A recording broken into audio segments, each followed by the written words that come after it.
Good morning. Today I'd like to do a read aloud of the book Me First by Helen Lester. As I read this book, I want you to think about how the main character is in the beginning of the story and how he changes from the beginning to the end. And think about the things that cause him to change. So that's what I want you to be able to talk about with a grown-up at the end. Who is the main character? And what events in the story cause the main character to change at the end? All right, let's get started. Me First, Helen Lester. Pinkerton was pink, plump, and pushy. He would do anything to be first, even if it meant bouncing off bellies, stepping on snouts, or tying tails.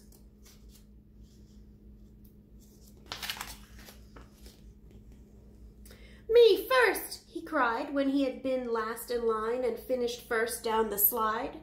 "Me first," he cried at story time, settling on his round bottom with his big head right smack in front of the book.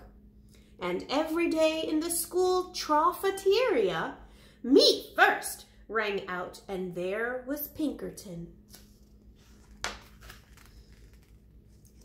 One Saturday, Pinkerton's Pig Scout troop went on a day trip to the beach. Pinkerton was first on the bus and sat in the front row. Look at what he had to do to get first. How is he treating all of the other pigs? I wonder how they feel about his behavior. He was first off the bus, first in the water, first out of the water, and first into the picnic basket. After lunch, the Pig Scouts decided to go for a hike. Off they went, with Pinkerton leading the line, of course. As the Pig Scouts marched across the sand, they heard a faint voice far in the distance. The voice called out, "Who would care for a sandwich?" Pinkerton pricked up his pointy ears. Care for a sandwich? Oh yes, me first, he thought. And he began to trot ahead of the others. I wonder what that word trot means. Now, I know how to say the word because I used my letter sounds to pronounce it, but I still don't know the meaning. So what I can do is use some picture power to help me figure out the meaning of the word. Because using picture power is fine to figure out what a word means, but we always want to try to use our letter sounds to be able to figure out what the word says. Now, when I look at the picture, I see that he is ahead of all of his pig friends. So this is Pinkerton, and he is ahead of the others. And whatever he's doing to trot, he's kicking up sand. And I know that there are other animals that trot like horses. It's kind of like when they're going faster than walking. So maybe kind of like a jog. I guess that makes sense because he's trying to get ahead of everybody, so he would need to go faster. And you can go faster by jogging when everybody's walking. Did you see how I did that? Did you see how I was able to figure out the meaning of this word by using picture clues and also using what I know about other animals that may do the same thing? You might try that when you're reading. Let's go on with the story. Soon he heard the voice again, closer and louder this time. "Who would care for a sandwich?" "Me first," cried Pinkerton, kicking up sand and leaving the other Pig Scouts far behind. His imagination almost burst. Peanut butter? Jelly?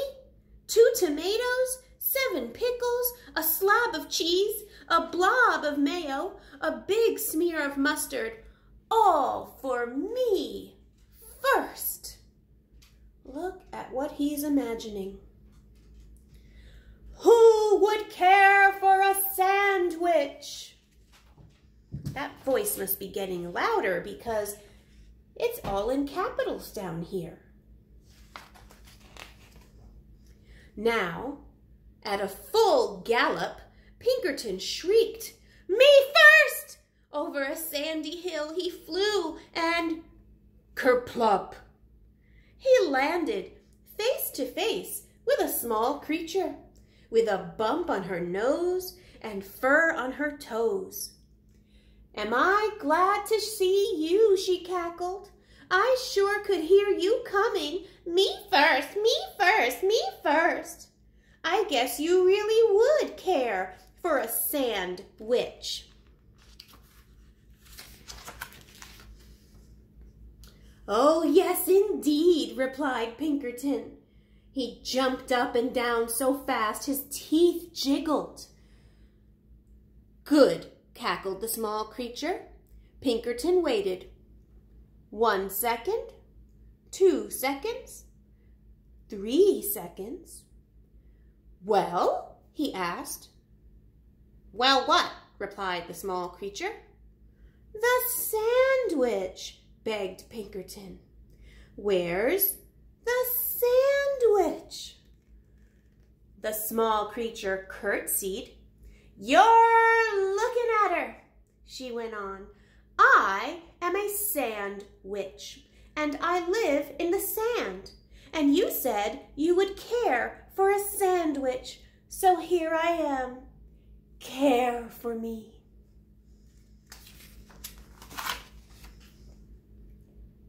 All Pinkerton could say was, "But I—" Taking no notice, the sandwich continued.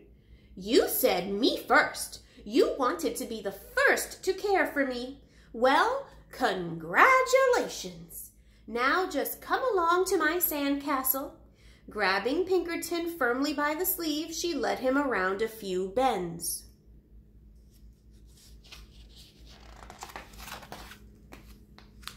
Before he could say, "But I—" Again, the gate to her castle closed. "All right, my pink, plump, and pushy one. Now you care for me. You may have the honor of being the first to powder my nose and comb my toes." Seeing no way out, Pinkerton powdered her nose and combed her toes.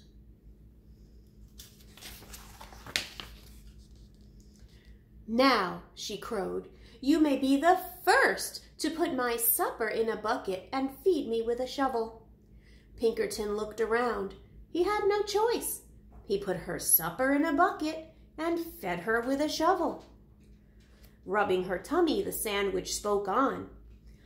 "Finally, after you have had the privilege of being the first to wash my dishes and sweep my castle and do my laundry and curl my hair and tuck me in, you may be the first to tell me a bedtime story."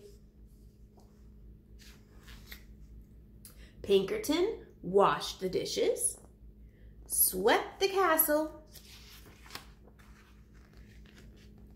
did the laundry, curled the sandwich's hair, and tucked her in. The sandwich stretched and yawned loudly. "Now the story. I need my story." Pinkerton was so tired he could barely speak. "I don't know any stories," he whimpered. "Then how about making up something? Oh, how about something concerning a pushy pig who always wanted to be first?" Pinkerton sighed and began. "Once upon a time, there was a pig who always wanted to be first, until one day he met a wise sandwich." "Wise and beautiful," cut in the sandwich. a wise and beautiful sandwich who showed him that first was not always best. "Aha!" cried the sandwich. She gave Pinkerton a slow, serious, and meaningful wink. "Have you learned something?" "Oh, yes, yes," said Pinkerton. "I promise I have. In that case, thanks for the care. Goodbye and good luck." She opened the gate and Pinkerton sped off so fast he didn't even notice the delicious sandwich she held out to him.